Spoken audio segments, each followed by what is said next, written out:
1st, 2021 Committee on Aging meeting to order. Bobby, would you call the roll, please? I'm sorry. The July 7th meeting. 6th. We have the wrong one on our minutes. Cheryl Hintz, Here. Heidi Bassford-Kirkhoff, Here. Julie Kiefer, Julie Davids, Here. Bryn Seaman, Here. Lindsay Temple, Julie Maslowski, Here. Judy Ritchie, Here. Mike Ford, Here. Jean Wallerman. Here. Okay. Bobby, did you have any citizens' comments None. and public comments? None. Okay. We'll have an approval of the minutes. Does anyone have any additions or corrections?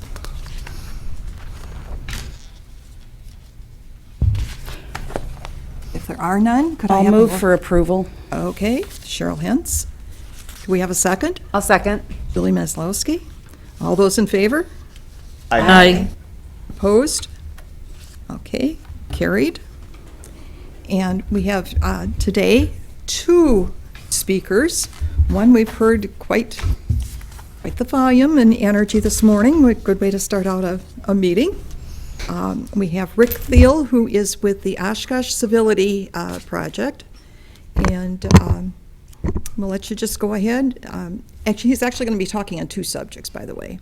So the Civility project and then therapy dog and visits to the veterans at King.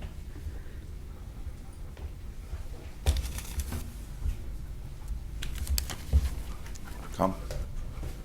Yep. Here. Sit. Sit. Stay. Stay there.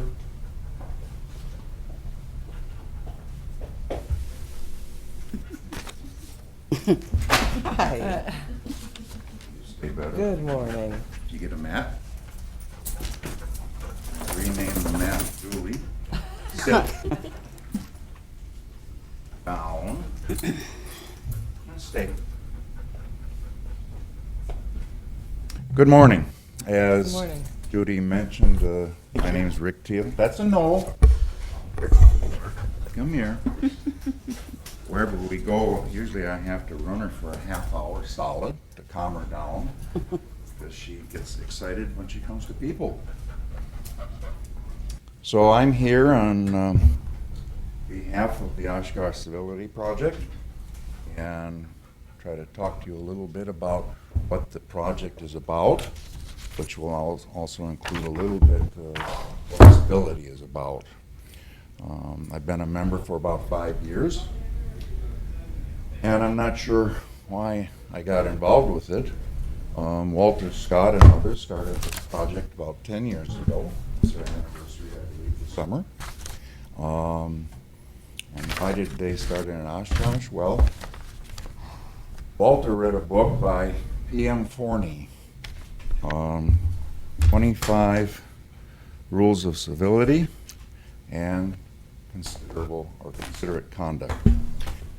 So F-O-R-N-I, if you're at all interested in checking that out. He has some follow-up books to it. Not exactly sure why I joined, but somewhere along the line I heard they had a booth down at the farmer's market. So, farmer's market, and then I stopped and picked up some information like you have, or I've handed out to you. And eventually ended up calling Scotty and attending some meetings to see what more I might be able to do as an individual. The question, why civility? Well, I think part of that can be explained a little bit by Forney. Why did he start to write about it? And in the foreword to his book, he makes a comment in his first line. He says, "My main goal in this book is to make a persuasive case for making civility a central concern in our lives." Well, this was back in 2002. He felt civility was important. In my life, as I look at the changes out my backyard, I recognize my 20 birdhouses are empty because the birds are gone. And as I talk to people, I listen to people, I realize that civility is slowly leaving us. That is a word, though. In the last couple of years, it's really been in the news, but more to the extent that there's lack of civility. And that's a concern because you can't have that shift too far the other way or you lose your freedoms. So civility then has been something that I got into. And my question to you, Mike, is what do you think civility means? Anybody have an offering on what it might mean? What do you think of first when you think civility? I'll just take it from your shirt, but respect. Okay, hey, good for you. Yeah. Respect, be kind, listen. Those are a few. You have a small magnetic card that we hand out in the summer at the farmer's market. Put on your refrigerator. When I'm at the market, I generally give that to the parents who are walking their kids because they look at it and they go, uh-huh. I'm going to use this and point it out to them that we've got it on the refrigerator. We need to deal with that.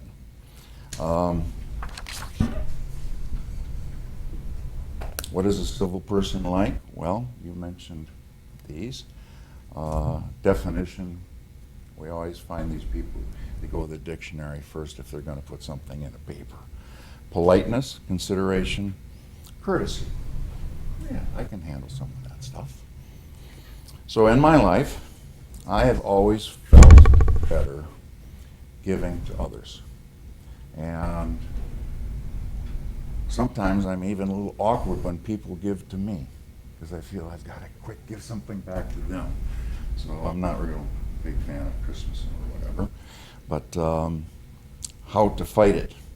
And I think one of the best ways of fighting some of the rudeness and problems that we have is for us to be civil. Because the person on that other side that you can talk to will not agree with what you have to say. That's fine. They can have opinions. But they're not going to move their opinion. They've made up their mind. They want to be or are rude, and that's the way it's going to be. So we'll let those people be. How can we make changes? We can make changes by being civil ourselves. And I think if we make up our mind to be civil, extra, once every day. And what I find is you do that every day, you'll feel a little better about yourself if you do that. Kind of like a one-a-day vitamin.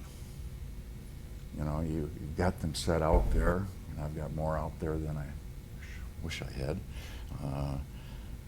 But you don't take your vitamin, and you're going to pay for that a little bit. And maybe it's mentally. You knucklehead, you forgot that again? So civility is something where I like to put it on a to-do list. Did I do something today? And I make to-do lists every day because I'm part of the aging process, I guess. One thing that's helped me over the years is I've always had golden retrievers. Since college, I've had golden, and I usually I had 3 once. But most of the time, that's a no. You can sit. Thank you. Hi, buddy. Just wait. And this one is Hope. And she's my 10th. I have 11th at home, who's a year. That's Faith. This is Hope. And she's 3.5. Her mother was named Love. So it's, I don't know, that kind of got me going on that round, but whatever. And Love had gone past the therapy dog session to be a service dog. And her owner had diabetes. So the dog is trained then to taste and smell and let the owner know when their sugar level is changing. so that they let the owners know that it's time for some adjustments here. Next page. So what do Hope and I do?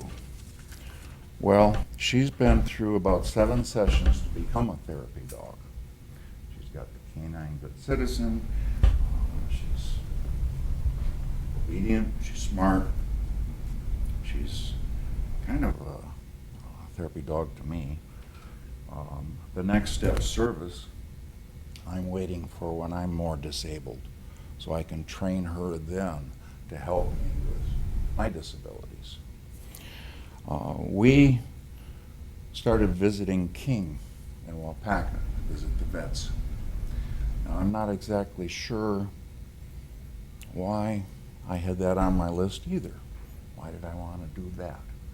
I was in college on the West Coast, and the draft came up in 1967, 68. Grateful Dead played right down the street from me in the bars, but I didn't know that. And it was a good thing I didn't, or I'd never made it out of school.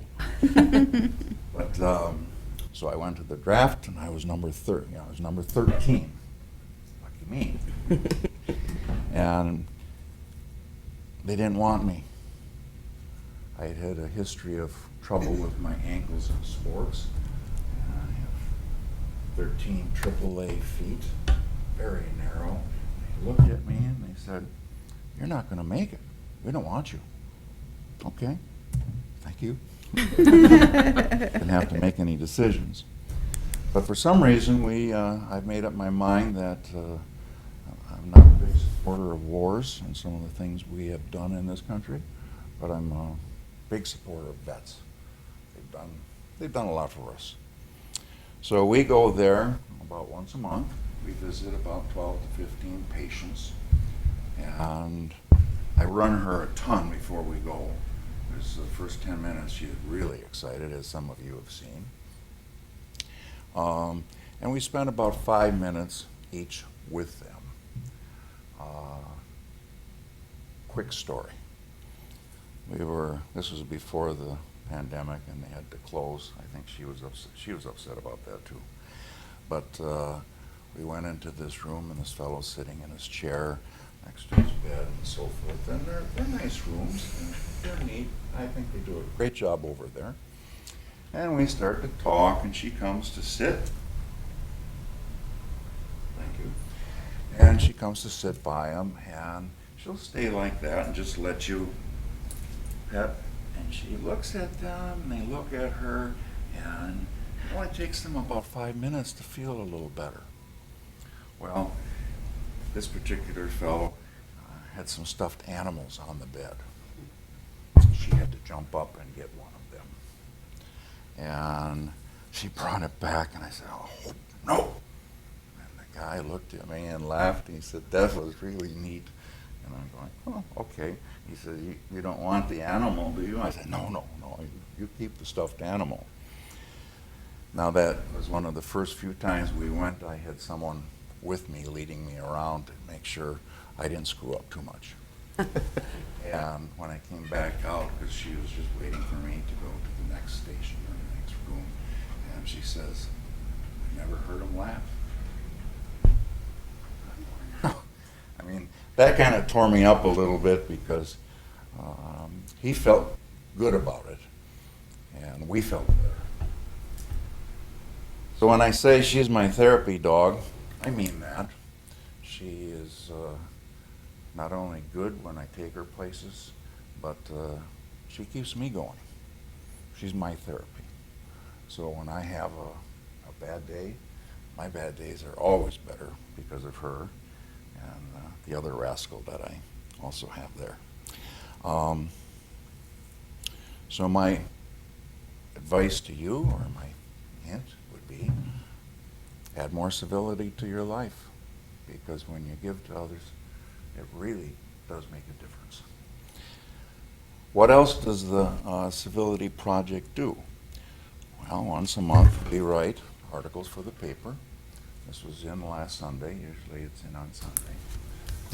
I wrote one a couple months ago, basically saying how difficult it is to be civil when you're talking to stones. That I'm trying to deal with. How can we get civility in the majority? Maybe it is. Maybe it is. We also have the farmers market. We've been in the winter one a few times. This summer, a week from Saturday, that would be the 17th. The project will be in the farmers market. And then in September on the 11th. Both of those times, we don't have an August date yet, but both of those times I will be there from 7:30 to 12:30, setting up, closing down with some of our other members. And if you happen to come around, certainly stop in and say hello, see how you're doing.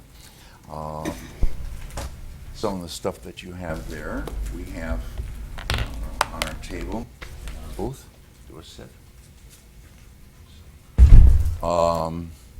The chalk we just started using because we found kids like it. And there's a little mention there, but kids like it. Doesn't cause any problems. The wristbands, they like, kids particularly. We discussed the difficulty with having a non-biodegradable wristband. And we thought, okay, we throw so much into the garbage. One wristband, if you wear it and it's doing some good, we'll continue those for a while until we find a replacement. The little magnet that you have there with the 9 key rules that we try to use, we hand out those. And as I mentioned earlier, I will often make sure I give those to a parent. They always wink at me and look at the kids and go, yeah, we can all be better in some of these respects. What else do we have there? I think that covers somewhat what I wanted to present to you. And so I will open it up to any questions that you might have. If I'm able to, I will answer questions. Well, 2 questions. How many people are in the group and how does one join?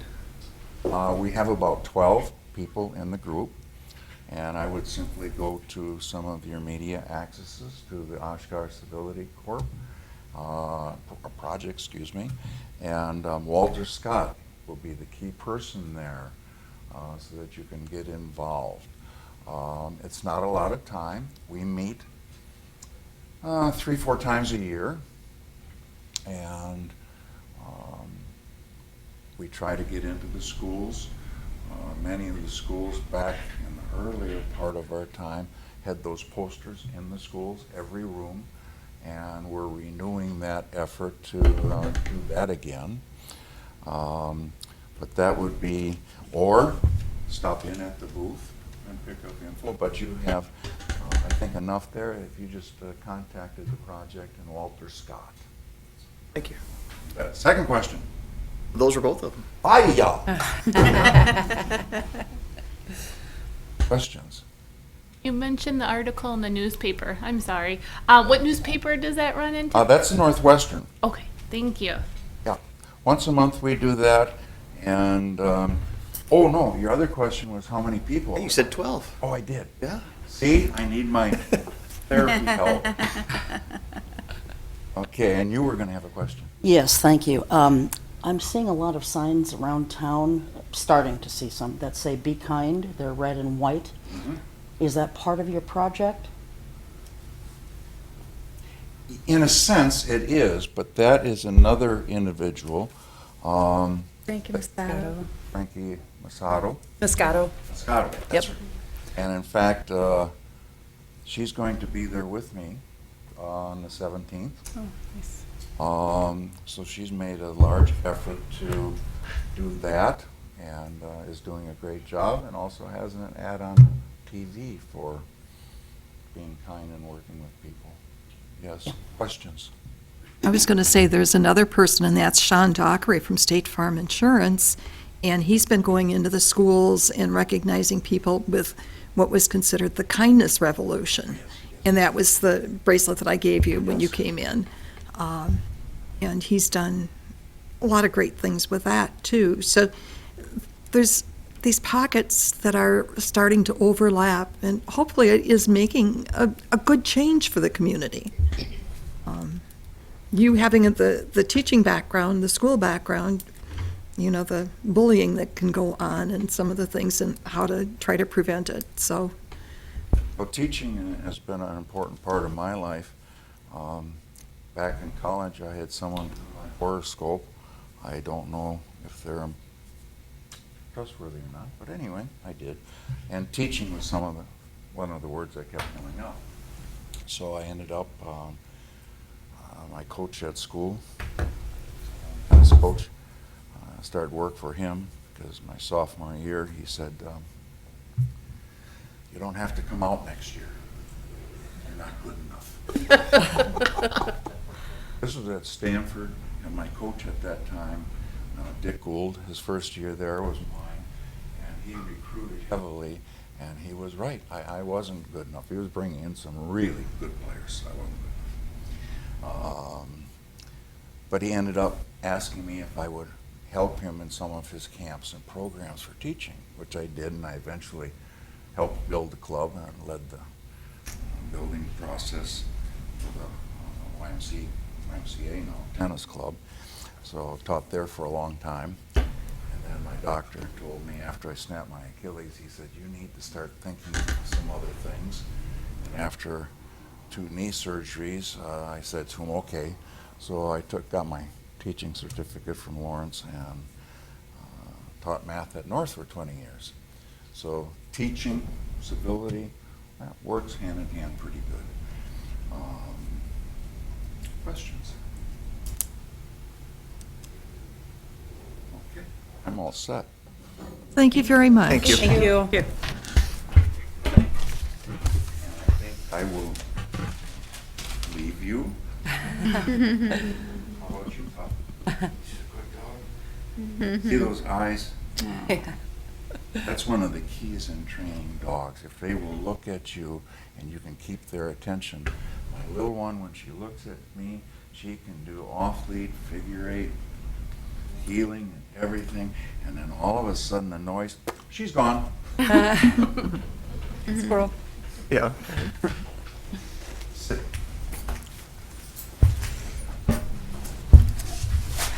Thank you. Enjoy the rest of your day. Okay, moving on. Age-friendly community project, and that would be Bryn, Jean, and Sandy Tolan down on the end from the library. I think I'll start us off, and then you guys jump in whenever, if I'm missing something, which I'm sure will happen. And then at the end specifically, Sandy had a really great idea as part of weaving our goal into age-friendly and creating our plan, so I will let her speak to that. Roughly here, it's been in my bag for a while, so it looks a little disheveled, but this is over 70 pages of what was the analysis through the age-friendly work.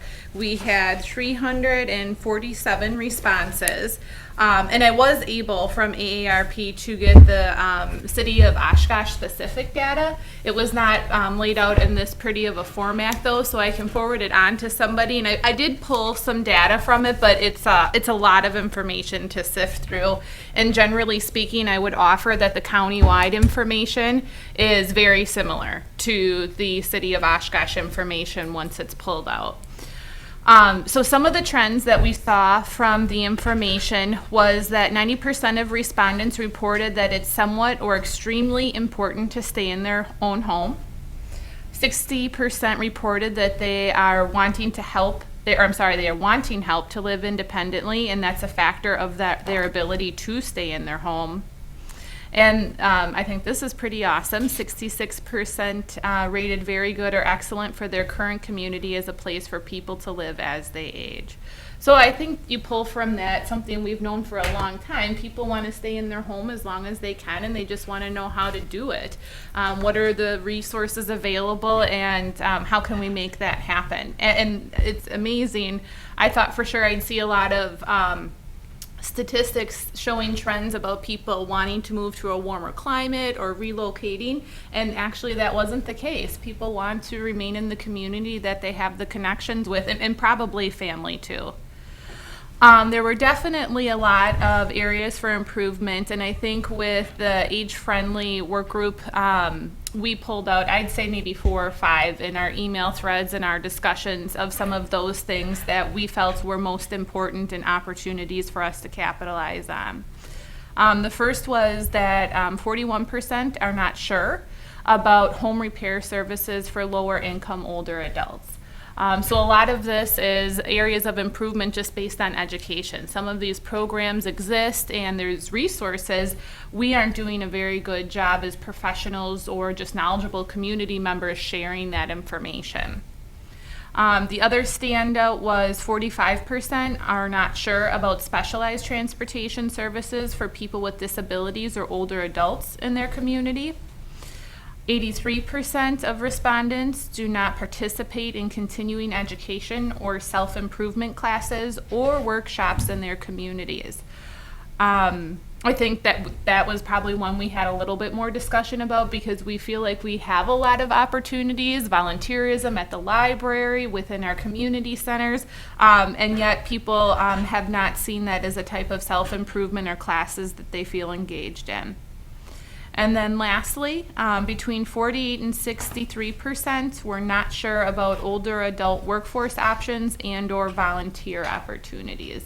And right now in a lot of discussion as I'm creating our county's aging plan, not to be confused with an age-friendly plan, I got 2 plans going, what we've identified is that we are in post-COVID rebuild mode. And almost every program, whether it's Senior Friends or volunteer or our health promotions class through Wellness Plus and Public Health, we need so many participants and so many volunteers. And here we see that, 83%, between 48 and 63% aren't even aware of those opportunities. So again, just an opportunity for us to share, for us to maybe join forces with relevant parties to help promote some of these. So I do have some thoughts, but I'm gonna let Sandy share some of her good ideas that you had come up with as far as proposed solutions for some of these efforts. Well, these were just 2 ideas from the library world. One of them is called a human library, and the human library is where you can check out people as opposed to books. So when Bryn was talking about how people don't know where to get good home repair, perhaps we find somebody who filled out one of those city forms to be able to get help with their house. So you're not talking to an agency, you're talking to a person who has had the experience. They can answer the questions from the back end. It also brings connection to the community, so it's very grassroots. We've done that at the library a couple times, and like I said, it builds that connection, and you're also then talking to somebody who's already gone through it as opposed to somebody who's on the other side who's trying to sell it, if that makes sense. So that was an idea we had. Another idea was from, it's called the Time Bank. It's I know of it out of Baltimore. And the idea is maybe, Julie, you need somebody to watch your kids for 2 hours a day, but you have a car. Somebody else in the community might need a ride to and from work. So you put 2 hours in by taking that person to work, and then somebody else in the time bank offers 2 hours to you to watch your kids. So it's very grassroots. It elevates everybody's ability to help in some capacity, and it's not a one-on-one. So if I help Heidi, Heidi doesn't have to help me, but it allows everybody to get free assistance from the community. I know that I'm a transplant in town, so I don't have those cousins or neighbors or people I went to high school with that I can just call on.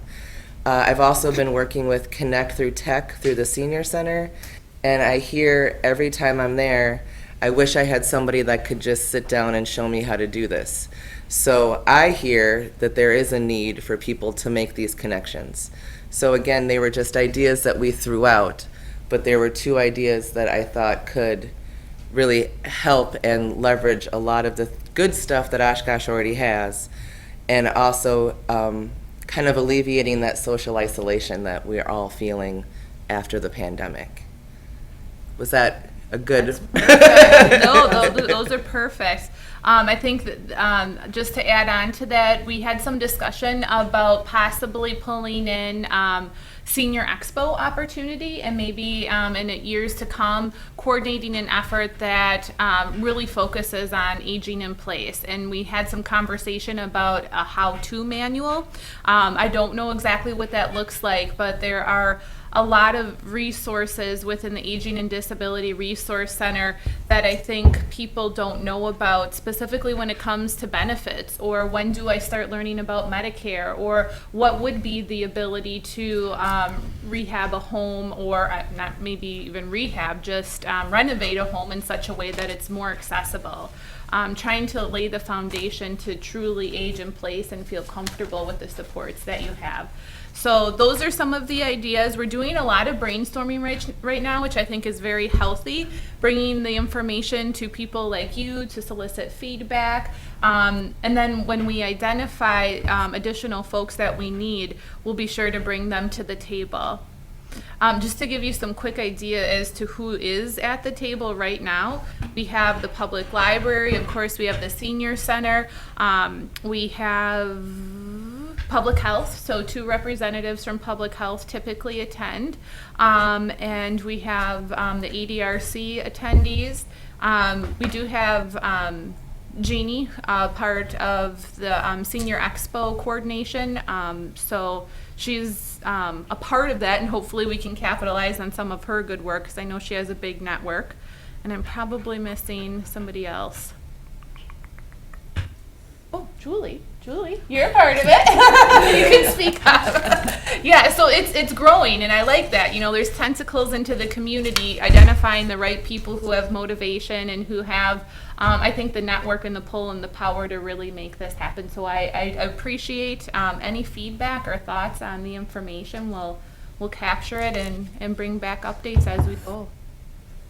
My only question is, that first statistic you gave with 90% want to stay in their home, home looks different for everyone, and so my point being that some of the people that filled out the survey live at Bella Vista. Yep. And so that's their home. Yep.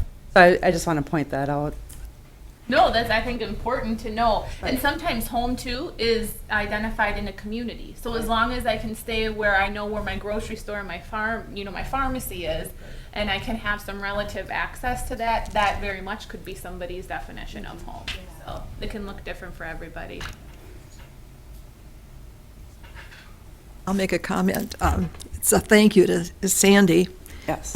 When I had COVID back in November, December, I ended up with a lot of brain fog, and I had some challenges with my phone, and I was so frustrated because I didn't have anybody around to help with it, that I trusted with my phone, I should say. And I made that appointment, and really what she did is help me bring back the confidence that I had, that I knew how to do it. It was a matter of the thought processes were not in a straight line. They were just all over the place. And so I've been able to do a whole lot more since then, both on the phone and on my tablet. But it's a lot of times that particular program is not necessarily teaching you new things. It's giving you the confidence that you really do have the skills to do it, and just helping talk you through those processes. And I think it's a wonderful program. And thank you, Sandy. Thank you. It's good to hear, Judy. Any other questions or comments so far? A comment. I really like, what is it called? Time bank? Mm-hmm. Time bank? Mm-hmm. Because we all need help in some way. We all have gifts. So I like the idea where I can better myself, but I can help someone else better themselves. So it's like a give and take, and it's very purposeful. Mm-hmm. So I like that concept. I do too. Mm-hmm. I think that it kind of levels the playing field, because everybody has time, skill, something that they can offer, and it's not the upper crust helping the lower crust. It's the Right. community helping each other, and that's what I really like about it. That's kind of the takeoff of, I think back to my younger married family years, and we were all so poor. And the trading back and forth. Somebody was working, somebody would babysit. In fact, the one family that I was working with at the time, I babysat their kids. She brought over a roast and whatever in the morning when she dropped the kids off. I made the meal. They ate with us in the evening, but I got to have the leftovers. And, then when I was pregnant, I was able to borrow clothes from her instead of having to. And that was what we did. And like when I lived in North Dakota, and my husband at the time was in the military, that was the only way you could live, was basically the bartering. We just didn't have the money to do otherwise, so. I think as humans, we're very communal. And with the ability to travel, a lot of people find themselves 50s, 60s without that network anymore. It was really helpful when young and you were starting out, and then people drift away, and to be able to harness what's already there and make it for everybody, I think would definitely just improve a lot of things. Yeah. I have a question. So do you have people go through like background checks? How do you make sure that somebody's safe, like if you're exchanging babysitting time versus transportation time, like you had mentioned earlier? I know about this because my aunt and uncle live in Baltimore, and they have used it. And then I've looked up the website. It is a national platform, so there already are blogs, best practices. There's timebank.org. It's all there. I have not read it very deeply, but I know the idea, and I know that since it's already kind of been community harnessed and figured out, that those aspects are there. I can look at it and let you know, but I haven't done the research. Yeah, I'm just and wondering, looked at like fully. the people who are going to volunteer to help out, I mean, do they go through a vetting process? I mean, do you look them up on CCAP? I'm assuming it does, Okay. because otherwise, you're right, that leaves open a lot of loopholes. Because I just So- see a lot of fraud in my life, so. Right. And Right. that's the red flags that go up in my head because of my work experience. Sure, and that makes sense.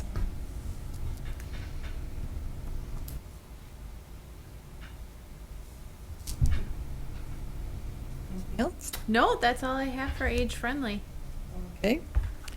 Does anyone have any new business?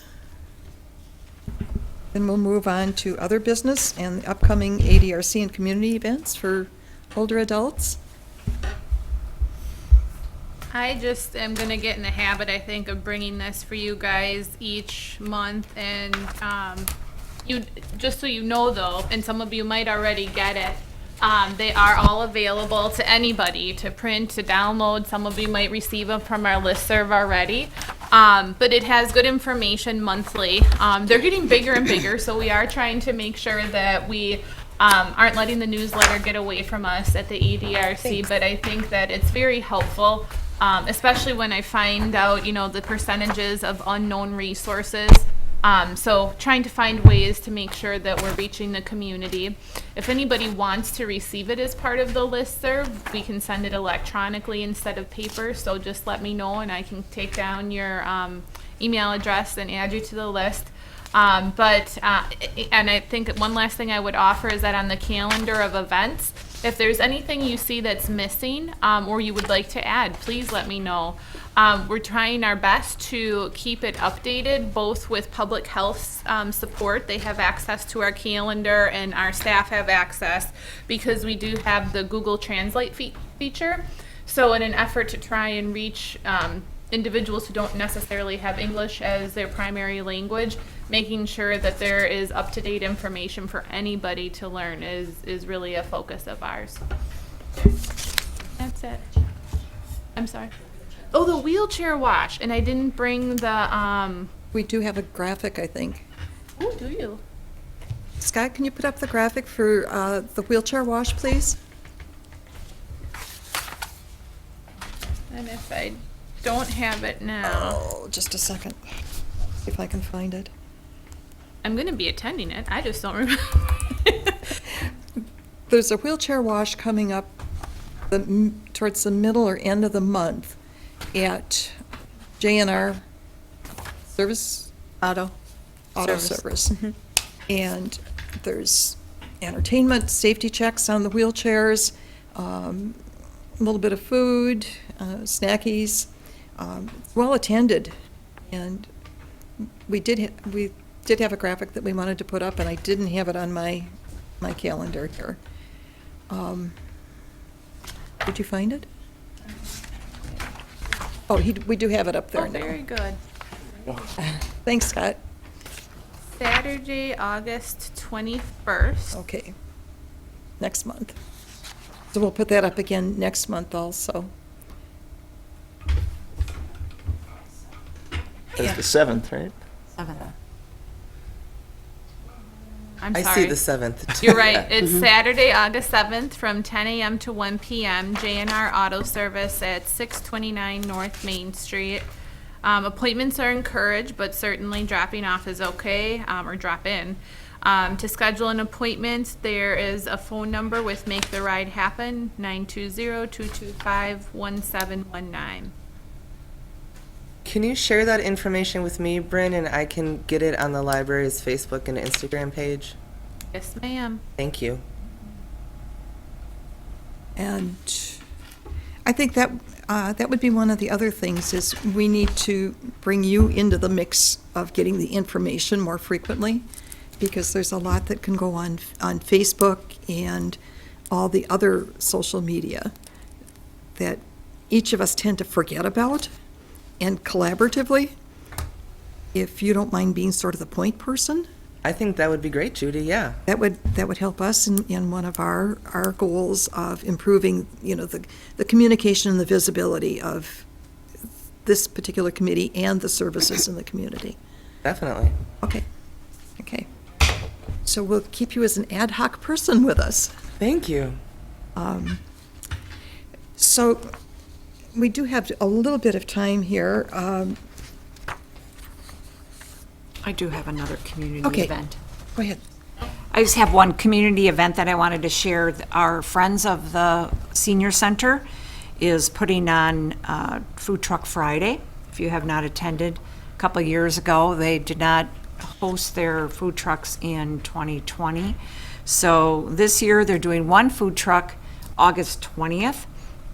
And as part of the fundraising, they are also printing 1,000 tickets for $100 worth of free groceries from Piggly Wiggly. So if you want to purchase a raffle ticket, you can purchase that at the senior center anytime. And I'll just pass this around. This is the only poster that I have. So The raffle though is $100 per month for a year. Oh my gosh. So it's $1,200. $100 worth of groceries. Tickets are $10 a piece. And some of us got them in the mail from some of the Friends of the Senior Center board members. So, I also have an announcement for an event. On Thursday, July 8th, Edenbrook of Oshkosh will be hosting a grand reopening. They did a huge renovation on their building, and the community is invited. It's from 4 to 7, and so if you can make it, come and check it out. Thank you. anything else? Actually, can't write. Sandy, as long as we've got a couple minutes, what's going on with the library? We got a new enlarger, so if you work with clients who have documents they need to read or really like holding the newspaper but can't see it, you can bring it in and it will magnify. We have puzzles and games for checkout, so come by and pick those up. We also have some try it yourself kits. We have a bird watching kit, a constellation kit with binoculars, paper making kit. We haven't started, but we still have our book club kits. If you want to start a book club or if you're already in a book club, the book club kits come with 10 books usually an audiobook as well as a large print for everybody's pleasure, and then some questions to springboard off of. It makes it a lot easier than 9 people scrambling into the catalog to look for it. They can just pick it all up and go. That's what we've been doing there. Okay, thank you. Thank you. Anybody else? Mike, an update on the council or anything that we should be aware of? I mean, nothing too exciting. Well, everything's always exciting at the council. But we'll be looking, actually later today at Plan Commission, looking at the proposed homeless shelter, the new day by day. So that'll be something that'll be before council probably in 2 weeks, which is getting a lot of attention. And then certainly the federal funding, COVID funding, is still foremost on our minds. We're expecting $20.5 million and still trying to come up with a distribution strategy and looking to the public for ideas, as always. Good. And Cheryl, you're a new member on the committee. Did you have anything that you wanted to bring forward or ask No, about? nothing that I can think of offhand, Judy, thank you. Okay. Keep it in mind. I will. Okay. All right. I guess on that note, our next meeting will be August 3rd. Our speaker will be John Neiman from Father Carr's Place to Be, and he will be talking on some of the services that the shelter offers for seniors, be it volunteer opportunities or actually direct assistance, be it the pantry, the medical clinic, some counseling, whatever there is. Because a lot of people in the community are not aware of it. They just think of it in terms of a homeless shelter. And so finding out what they actually do more in depth, we thought was important. So that's what who our speaker will be. With that, if there's nothing else, I'll take a motion for adjournment. So moved. So moved. Okay, Cheryl, I'll second. and Julie second. All those in favor? Aye. Opposed? Well, thank you everyone for coming. You do much work with you?